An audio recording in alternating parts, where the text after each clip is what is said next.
శ్రీమాత్రే నమః. అందరికి నమస్కారం అండి. ఎలా ఉన్నారు? ఏం చేస్తున్నారు? ఆ దుర్గమ్మ దయ వల్ల అందరూ సుఖ సంతోషాలతో అష్టైశ్వర్యాలతో ఉండాలని మనస్ఫూర్తిగా అమ్మని వేడుకుంటూ ఈరోజు దుర్గమ్మ మనకిచ్చే సందేశం ఏంటో తెలుసుకుందామండి. మరి అంతకన్నా ముందుగా ప్రతి ఒక్కరికి కూడా ఏదో సమస్య ఉంటుంది. సమస్యలు ఎవరంటే ఉండరు కదా. అంటే ప్రేమ, పెళ్ళి, ఉద్యోగం, వ్యాపారం, ప్రేమించి మోసపోవటము, నాగదోషము, సంతానం లేకపోవటము, భార్యాభర్తల మధ్య గొడవలు, ధనం నీకలు లేకపోవటము, రాజకీయము, కోర్టు సమస్యలు, మీ మీద చెడు ప్రయోగాలు చేయటము, ఇలా ప్రతి ఒక్కరు కూడా ఏదో సమస్య ఉంటూనే ఉంటుంది. అయితే ఎక్కడెక్కడికో వెళ్ళి జ్యోతిష్యం చెప్పించుకొని నిరాశ చెంది ఉంటే ఒక్కసారి మన గురువుగారిని కాంటాక్ట్ అవ్వండి. శ్రీ భద్రకాళి జ్యోతిష్యాలయం అండి. మన గురువారిపై వచ్చి పివై శ్రీనివాస్ గారు. మీరు సంప్రదించిన ఫోన్ నెంబర్ 9726876579. చాలా నమ్మకమైన గురుగారండి. మన గురుగారు స్త్రీ పురుష వశీకరణ చెట్లో చాలా ప్రత్యేకత గలవారు. మీకు ఎటువంటి సమస్యలున్నా నమ్మకంతో ఒకసారి ప్రయత్నించండి. ఈ గురువుగారి ద్వారా చాలామంది లబ్ధి పొందారండి. మేము కూడా మాకున్న సమస్యల్ని ఈ గురువుగారి ద్వారానే పరిష్కరించుకున్నాము. మీరు కూడా నమ్మకంతో ప్రయత్నించండి. ఎటువంటి సమస్యలున్నా కూడా 100% గంటలో పరిష్కారం చూపిస్తారండి. ఒక్కసారి ప్రయత్నించండి. ఇప్పుడు వివరాలకు వస్తే కనుక ఈరోజు దుర్గమ్మ మనకు మంచి శుభవార్త ఇవ్వబోతున్నారండి. ఈ శుభవార్తని దుర్గమ్మ మన కోసమైతే పంపినట్టుగా అనిపిస్తుంది. కాబట్టి తప్పకుండా ప్రతి ఒక్కరు కూడా ఈ సందేశాన్ని విని మీ మనసును అలాగే నువ్వు చేయవలసినటువంటి పనిపై దృష్టిని నిలుపుతావని ఈ దుర్గమ్మ నీ నుండి ఆశిస్తుంది. నిన్ను అమితంగా ప్రేమించే వారిలో నీ దుర్గమ్మని నేనే ఉన్నా అనే విషయం మర్చిపోతున్నావా? అయినా నీకు నాకు మధ్య ఈ చిరుకోపాలు సహజమే. కానీ అసలు నీకు వచ్చినటువంటి బాధ గురించి ఎందుకంత చింత? నీ కోరిక నీ సమస్య తీరలేదని నాపై అలిగి దూరం చేస్తున్నావు కదూ. అసలు మారం చేయడంలో నీకు నువ్వే సాటి. నీకు అవసరమైతే చాలు ఒక చిన్న పిల్లవాడిలా మారిపోయి నా ఒడిలో సేద తీరుతూ ఎన్నో కబుర్లు చెప్తావు. అది దుర్గమ్మ, ఈరోజు అలా చేశాను ఇలా చేశాను అంటూ ఎన్నో విషయాలు చెప్తావు. కానీ నీకు సహాయం కనుక నా నుండి అందకపోవటం కాస్తంత ఆలస్యమైతే మాత్రం నీకు నాపై ఎందుకంత కోపం? ఈ దుర్గమ్మ ఊసు కూడా ఉండదు. సర్లే, ఇవన్నీ సరదాగా అంటున్నాను. ఇలా చూడు, బంగారం లోకంలో ఏది శాస్త్రం కాదు, నీకు కూడా తెలుసు కదా. అయితే నువ్వు చాలా విపరీతంగా అతిగా ఆలోచిస్తూ ఉన్నావు. లేని వాటికి పరుగులు తీయకుండా భగవంతుడిచ్చిన జీవితంలో తృప్తిని వెతికి అందులో ఏ విధంగా సంతోషంగా ఉండాలా అనే దానిపై అన్వేషణ చెయ్యి. అప్పుడు నీ ఆనందాన్ని ఆపటము ఎవరికీ తరం కానటువంటి పని అవుతుంది. ఈ ప్రకృతి దేవుడిచ్చినటువంటి వరం, అలాగే నీ జీవితం కూడా ఆయనటువంటి గొప్ప బహుమతే కదా. మరి దాన్ని జాగ్రత్తగా అమలుపరుచుకుంటూ సంతోషంగా ఉండక ఎందుకు లేనిపోని ఆనందాల కోసము మనశ్శాంతిని కూడా కోల్పోతూ ఉన్నావు? నీకు ఈ దుర్గమ్మ ఏం చేస్తే నచ్చుతుందో తెలుసా? నువ్వు అడిగింది అడగగానే నిమిషాల్లో నీ కోరిక, నీ సమస్య నుండి నిన్ను బయటపడవేస్తే నీకు బాగా ఈ దుర్గమ్మ మేలు చేసినట్లుగా భావించి ఇంకాస్త ఎక్కువగా నువ్వు నన్ను ప్రేమిస్తూ ఉంటావు. నీ కష్టం కనుక కాస్తంత ఎక్కువ అవ్వటం ప్రారంభిస్తే చాలు, ఆ నిమిషమే నన్ను ద్వేషిస్తూ నాకు ఎందుకు ఈ జీవితాన్ని ఇచ్చావు దుర్గమ్మ అంటూ వెంటనే నీరసించిపోతావు. సంతోషం, ఆనందం అలాగే దుఃఖం అయ్యేవి కూడా ఎవరికీ శాశ్వతంగా నిలిచిపోవు. ఈ నిమిషంలో సంతోషంగా ఉన్నవారు మరో నిమిషంలో దుఃఖించవచ్చు. ఇప్పుడు దుఃఖంతో ఉన్నవారు మరో నిమిషంలో ఆనందించవచ్చు. అదంతా వారి యొక్క కర్మానుసారం జరుగుతూ ఉంటుంది.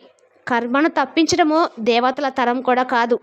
కాబట్టి ఇంకా నువ్వు దేని గురించి ఎక్కువగా ఆలోచించాల్సిన అవసరం లేదు. నీవు కర్మను అనుభవిస్తున్నప్పుడు కూడా భగవంతుని సహకారం నీకు ఎల్లవేళలా ఉంటుంది.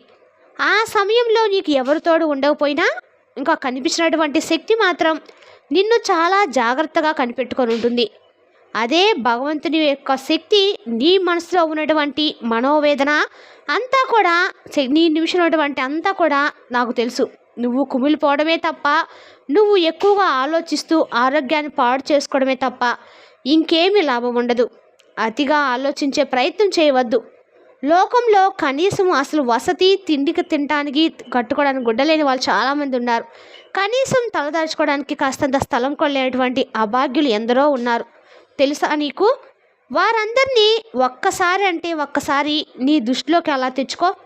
వారందరిలోనూ నేను లేను కదా అని సంతోషించు. అదే ధైర్యాన్ని తెచ్చుకో. అలాంటి జీవితము నీకు రాలేదు కదా అని సంతోషించు. వారు అనుభవించే కష్టం కన్నా నీదొక కష్టం కాదని తెలుసుకో. ఆ తర్వాత ఆలోచించు. వారి కష్టం ముందు నీ కష్టం, నీ సమస్య ఏ పాటిదో అనేది నీకే అర్థమవుతుంది. అంతేకాని లేని వాటి కోసం పరుగులు పెడుతూ ఉన్నటువంటి విలువైన జీవితాన్ని, ఉన్న ఆనంద క్షణాలను దూరం చేసుకోవద్దు.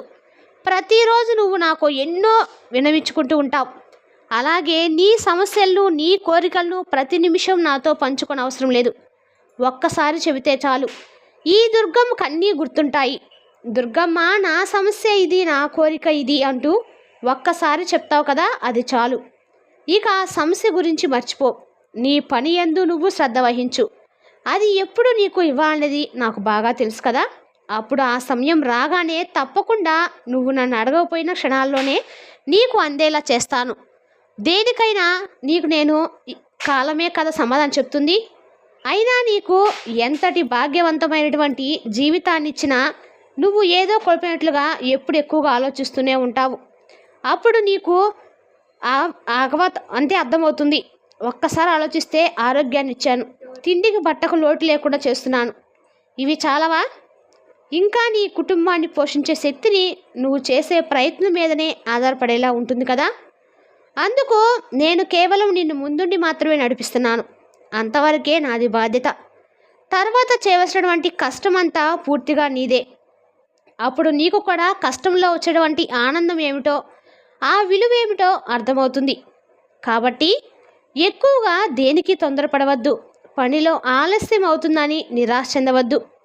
ప్రతి పని వెనుక ఒక పరమార్థం ఉంటుంది. ఆలస్యంగా అయినా సరే నీ గమ్యాన్ని నువ్వు చేరుకోవడమే కదా ప్రథమ కర్తవ్యం. కాబట్టి ఎందులోనూ తొందరపడి నిర్ణయాలు తీసుకోవద్దు. నిన్నిలా చూస్తూ ఉంటే నాకు నిజంగా చాలా బాధగా ఉంటుంది. నువ్విలా దుఃఖంతో మనసు నిండా నీ బాధలతో సతమతం అవుతూ ఎవరికి చెప్పుకోవాలో ఏం చేయాలో తెలియనంత దీనస్థితిలో అయితే నువ్వు లేవు. కాబట్టి నాకు నీ గురించి అంతా తెలుసు. నీకు ఏ క్షణం ఏమి ఇవ్వాలి, ఏమిస్తే నువ్వు సంతోషంగా ఉంటావు కూడా నాకు తెలుసు. నీకు అన్నీ సమకూర్చే బాధ్యత నాది, నీ కష్టాలను తీర్చే బాధ్యత నాది. కాబట్టి నీ గురించి నాకంతా తెలుసు. చిన్న చిన్న సమస్యలకే అలా కృంగిపోతే ఎలా? ఏ సమస్య వచ్చినా సరే నీకు ఏదో ఒక పాఠం అయితే నేర్పించి వెళ్తుంది. అలాగే నీకు ఎన్నో తేనటువంటి నిజాలను, నీలో ఉన్నటువంటి శక్తి సామర్థ్యాలను, నైపుణ్యాన్ని అవి బయటకు తీసేలా చేస్తాయే తప్ప అవేమి నీ వద్ద శాశ్వతంగా నిలిచి ఉండవు. సమస్య అంటూ వచ్చినప్పుడే కదా నీలో ఏదో తేనటువంటి శక్తి దాగి ఉందని, అలాగే ఏదో పట్టుదల ఏదైనా చేయగలిగినటువంటి ధైర్యం నీకు నేర్పిస్తుంది. అప్పుడే నీకు సొంత ఆలోచనలు చేసి ముందుకు సాగేటువంటి ఒక గొప్ప కర్తవ్యాన్ని నీకు బోధపరిచేలా సహాయం చేస్తుందే. కానీ నీకు ఎప్పుడూ అవి ప్రమాదమైన వాటిలేటువంటి పెద్ద పెద్ద కష్టమైతే రావు. ఒకవేళ అలాంటి కష్టాలు నీకు కలిగితే ఈ దుర్గమ్మ నేను చూస్తూ ఉంటానా? ఒక్కటైతే బాగా గుర్తుంచుకో, నీ సంతోషమే భగవంతుడు సంతోషంగా భావిస్తాడు. నీలో దాగి ఉన్నటువంటి ఆ పరమాత్మ నువ్వు కష్టంలో ఉంటే ఆయన కూడా కష్టంలో ఉన్నట్లే కదా. నీ మంచి కోసం నిన్ను కంటికి రెప్పలా కాపాడుతున్నటువంటి ఆ భగవంతుడికి నీవు ముందు కృతజ్ఞతలు చెప్పుకో. ఇంకా కొందరితో ఆరోపణలు చేయవలసినటువంటి సమయాలు కూడా వస్తాయి. కానీ నువ్వు మాత్రం వారితో మృదువుగా మాట్లాడు. ఇతరుల మనసును జయించు. ఒంటరిని అని ఎప్పుడు కూడా అనుకోవద్దు. నీ దుర్గమ్మ లేనటువంటి ప్రదేశమే లేదు. అడుగడుగున నీ దుర్గమ్మ లీలలు నీకు అనుభూతినిస్తాయి. నీ దుర్గమ్మ నీతోనే ఉందని నమ్ము. అలాగే నీ ముందుకు సాగు. నేను నీకు ధైర్యాన్ని, స్థైర్యాన్ని ఇస్తాను. సమస్య నుండి బయటపడేస్తాను. తెలివితేటలు ఇస్తాను. సమయస్ఫూర్తితో మెలిగే చాతుర్యాన్ని కూడా ఇస్తాను. నిన్ను కనిపెట్టుకొని ఉండేటువంటి ఈ దుర్గమ్మని నేనే. నువ్వు నాకేను ఏమి ఇవ్వకపోయినా పర్వాలేదు, కానీ నమ్మకాన్ని మాత్రం కోల్పోవద్దు. కన్ను తెరిస్తే జననం, కన్ను మూస్తే మరణం అని అన్నారు కదా. మరి ఈ జనన మరణాల మధ్య ఉన్నదే జీవితం. అది అంత తేలికైంది కాదు. ఈ జీవన ప్రయాణంలో అనుక్షణం కష్టనష్టాలు వస్తూనే ఉంటాయి. ముళ్ళూరాలు ఎదురవుతూ కొందరు వ్యక్తులు రాక్షసులా ప్రవర్తిస్తూ ఉంటారు. ఆటుపోట్లు సమస్యలు వస్తూ ఉంటాయి. అంత మాత్రాన నీ జీవితం నుండి నీవు పారిపోలేవు. ఎంతటి ఆపద సమయాల్లోనైనా సరే నా భక్తులు మాత్రం నన్ను స్మరించుకుంటూనే ఉంటారు. నమ్మిన వారి పట్ల అండగా నేను ఎప్పుడూ నిల్చొని ఉంటాను. కొండంత ధైర్యాన్ని ఇస్తాను. కష్టాల నుండి గట్టెక్కిస్తాను. కాబట్టి నిశ్చితంగా ఉండు. నేను ఉన్నాను కదా. నీ పరిస్థితులను చక్కబెడతాను. నీకు చక్కని జీవితము, నీవు ఎదుర్చున్నటువంటి ఉద్యోగం తప్పకుండా నీకు వస్తుంది. చివరకు నువ్వు సంతోషంగా ఉంటావు. నీ తల్లిగారిని నిరంతరం గుర్తు చేసుకుంటూ ప్రతి పని అమ్మకు చెప్పి చెయ్యి. అమ్మ ఆశీర్వాదం ఉంటే తర్వాత ఏదైనా ఎంత పెద్ద సంకల్పమైనా తప్పకుండా సిద్ధిస్తుంది. సమయం గడిచిపోతున్న కొద్దీ ఆందోళన ఎక్కువవుతూ ఉంటుంది కదా. కాబట్టి నువ్వు ఏమీ భయపడాల్సిన అవసరం లేదు, కంగారు లేదు. సమయానికే అన్నీ అందుతాయి. నీ దుర్గమ్మ చెబుతున్నాను కదా, ప్రశాంతంగా ఉండు. ఒక తీయని కబురంటే నీవు ఎదురుచినటువంటి ఆ ఉద్యోగం అతి త్వరలోనే రాబోతుంది. కాబట్టి సంతోషంగా నీ కుటుంబంతో గడిపేటువంటి రోజులకు ఆహ్వానం చెప్పబోయేటువంటి సమయం రాబోతుంది. కాబట్టి ఇకనైనా ఎక్కువగా ఆలోచించకుండా సంతోషంగా నీ దుర్గమ్మ నామస్మరణతో ఎప్పుడూ నీకు మంచి రోజులు వస్తాయా అని ఆశగా ఎదురు చూస్తూ ఉండు. మరి తెలుసుదాకండి దుర్గమ్మ మనకిచ్చిన సందేశం. దుర్గమ్మ ఇచ్చిన సందేశంలో చాలా పరమార్థం ఉందండి. ఏ బిడ్డ అయితే నాకు జరగటం లేదు, నేను అడిగినా నువ్వు చేయట్లేదు అని అనుకుంటున్నారో ఆ బిడ్డలందరూ కూడా దుర్గమ్మ మంచి సందేశాన్ని పంపారండి. మనం నమ్మకంతో ఉంటే ఆ దుర్గమ్మ మనకు చేయాల్సిన పని క్రమ పద్ధతిలో చేస్తూనే ఉంటారండి. మన నమ్మకమే మనకు బలాన్ని ఇస్తుందని దుర్గమ్మ చెప్తున్నారు. రేపు మరో చక్కటి సందేశంతో మళ్ళీ కలుద్దాం. స్వస్తి.